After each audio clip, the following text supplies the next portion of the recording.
सुशील मोदी की बात करो तो सुशील मोदी चर्च का जमीन हड़प के मॉल कहाँ से बनाया गरीब गुरबा का पैसा लेकर के?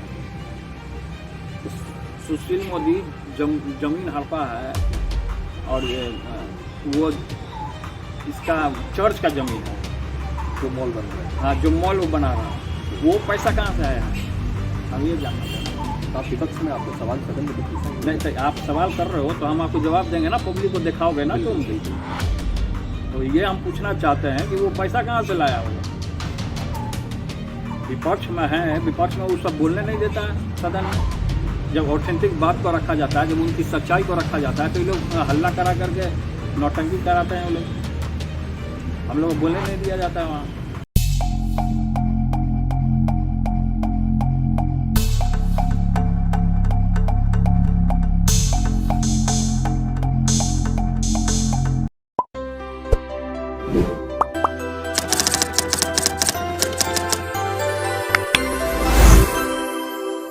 यासिर खान और आज मैं जिस जगह बैठा हूँ, ये जगह जो है कहा जाता है कि हिंदुस्तान में अगर आपको राजनीति सीखनी हो तो आप यूपी आइए, बिहार आइए। मगर बिहार जो होता है सुपीरियर माना जाता है चुनाव और राजनीति को लेकर।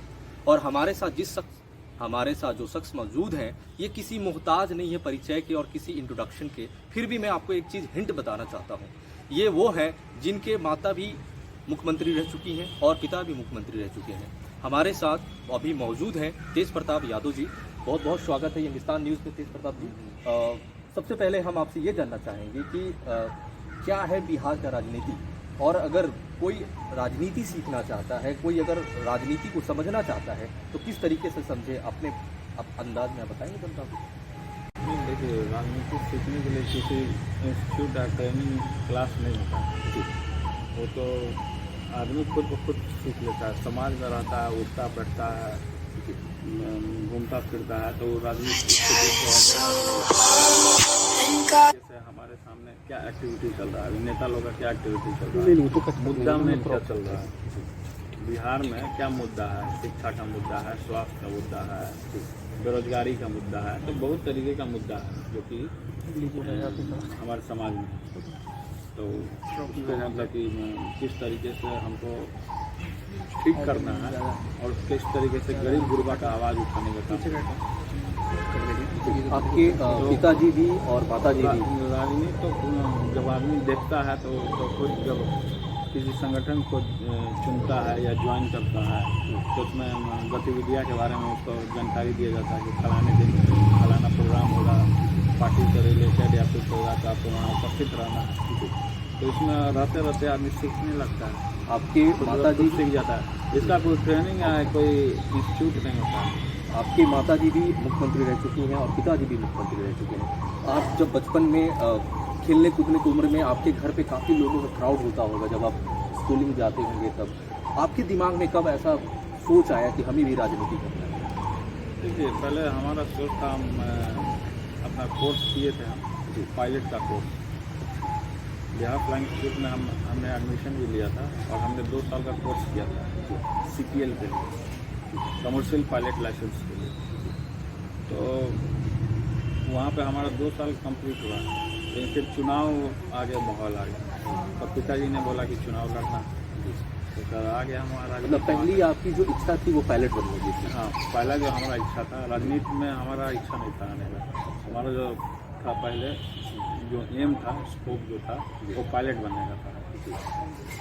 अच्छा, अगर एक बात अगर हम ऐसे पूछने की कोशिश करें कि अपने हॉबी को सेक्रीफाई करके आज जनता का सेवा करना, ऐसे कह सकते हैं? तो आज के डेट में देखा जाए तो राजनीति जो है वो काफ़ी पेचीदा होते जा रहा है दिन पर दिन। पहले जो निष्पक्ष चुनाव भी होते थे, निष्पक्ष लोग अपने पार्टी को सपोर्ट भी करते थे, आजकल के लोग स्वार्थी होते चले जा रहे हैं। जिनके पास स्वार्थ है, स्वार्थ से ही टिका हुआ है। स्वार्थ जैसे ही उसका पूर्ण होगा और छोड़ के आपको चल जाएगा। दुनिया पूरा स्वार्थी हो चुका है पूरे तरीके। अच्छा, बिहार की राजनीति अच्छे आदमी बहुत कम मिलते हैं, अच्छे सोच वाले और अच्छे आदमी बहुत कम मिलते हैं।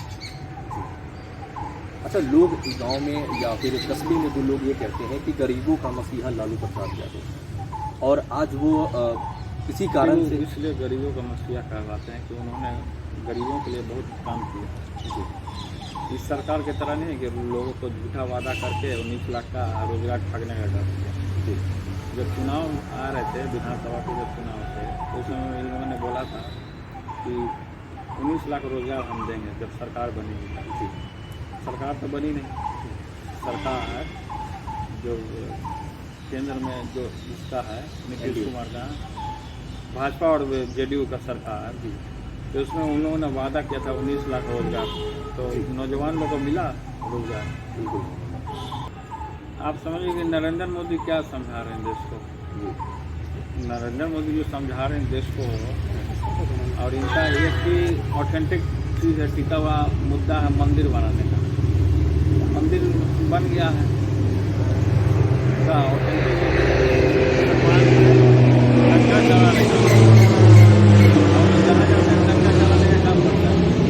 कोई चुनाव आएगा तो कोई एक ना एक इशू पकड़ लेंगे, कोई ना कोई चुनाव अगर आएगा तो वो इशू कुछ ना कुछ मुद्दा वो लोग पकड़ लेते हैं।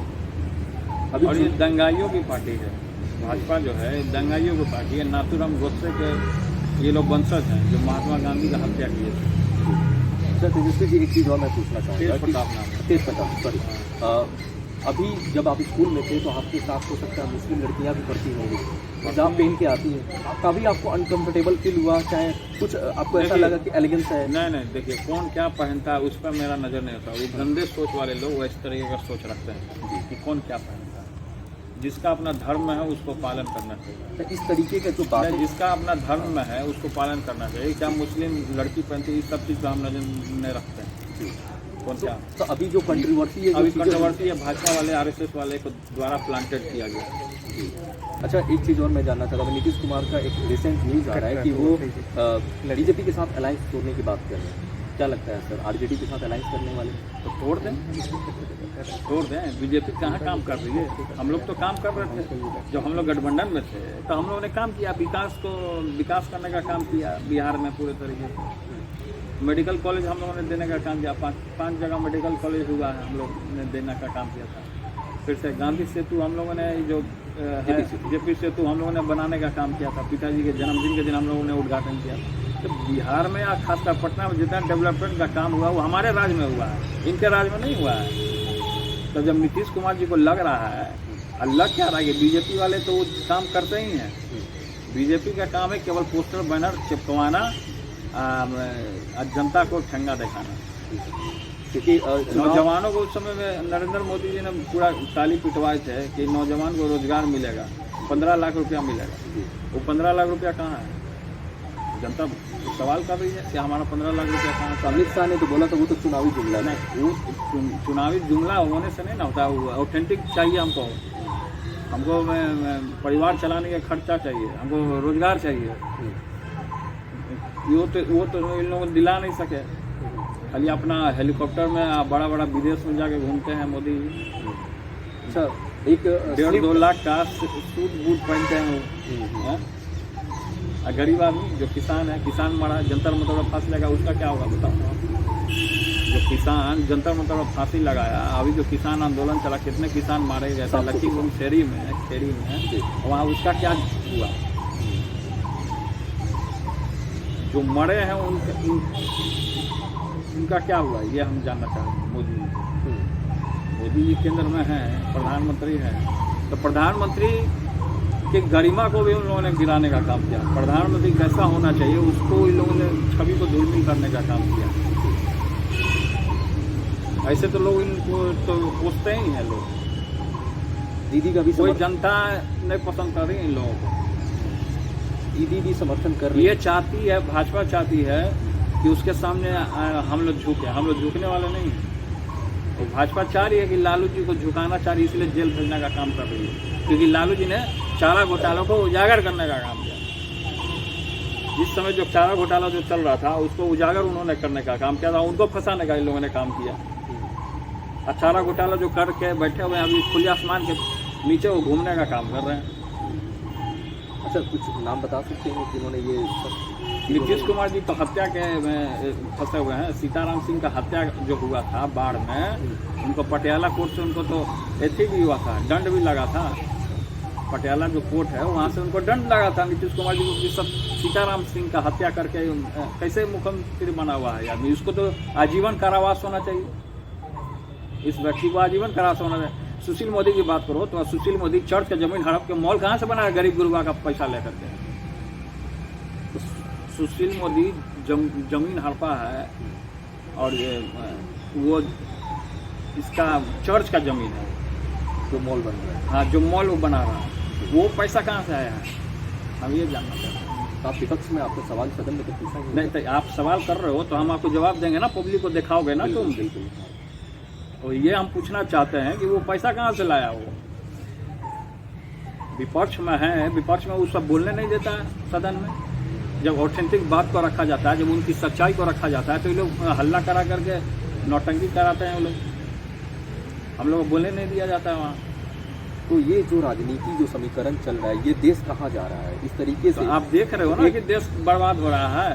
जा कहाँ रहा, देश तो बर्बाद हो रहा है। तो कैसे लोगों को आप कह सकते हैं, आप एक हेल्थ मिनिस्टर हैं, जब तक ये लोग हटेंगे नहीं तब तक ये देश भला नहीं हो सकता। केंद्र से उनको हटाना होगा। तो केंद्र हटाने के लिए राजनीति तो हम लोग कर रहे हैं रात दिन ना। कुछ योजनाएं बनाए होंगे आपको, कैसे इनको मतलब नए लड़कों को कैसे अवेयर किया जाए, जो लड़के उनसे। जब चुनाव चल रहे थे उस समय में हम लोगों ने वादा किया था कि 10 लाख हम लोग रोजगार देने का काम कर रहे हैं।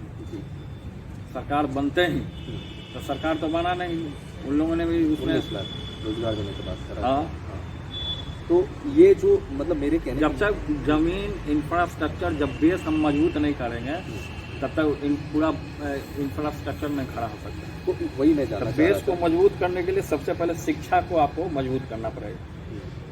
तो शिक्षा जो है क्या हुआ, शिक्षा घोटाला, स्वास्थ्य घोटाला, सृजन घोटाला। तो ये लोग लगातार घोटालों की अंबार लगी हुई है, खासकर बिहार में और केंद्र में। लेकिन उस पर क्यों नहीं जांच करती है सीबीआई जांच करना चाहिए, पकड़ के आरोपी को लेकर जाना चाहिए। तो जो आरोपी आदमी है वो प्रधानमंत्री बना है, अब बिहार में मुख्यमंत्री बना है। तो मतलब मेरे कहने का मतलब यही है कि अगर आज देश, अगर कह सकते हैं कि अगर डेवलप की तरफ नहीं जा रहा है, देश अगर बर्बाद होते जा रहा है, तो उसके लिए आपने कुछ योजनाएं बनाई हैं जिससे ज़्यादा से ज़्यादा लोगों को आप सूचित करके आप बता सकें कि हाँ ये गलत चीज़ें हैं, आप उसको ना इंटरफेस करें, इसको ना। हम आपको योजना क्या बताएं?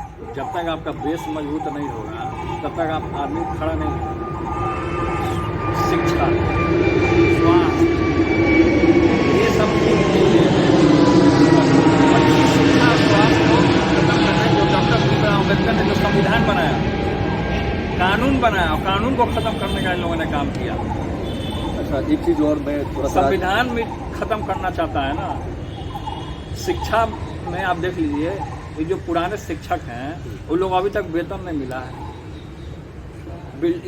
आप बिहार की शिक्षा का देख लीजिए, स्कूल देख लीजिए, मेडिकल कॉलेज देख लीजिए, अस्पताल वगैरह ये सब देख लीजिए, इसका क्या स्थिति है? क्यों यहाँ से लोग मरीज लेकर बाहर जा रहा है? क्यों शिक्षा से लोग राजस्थान चला रहा है, कोटा चल जा रहा है लड़का से पढ़ने, क्यों जा रहा है?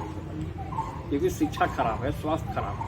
तो जब तक इन चीज़ों को ठीक हम नहीं करेंगे तब तक हम कैसे सुधार सकते हैं किसी भी चीज़ को?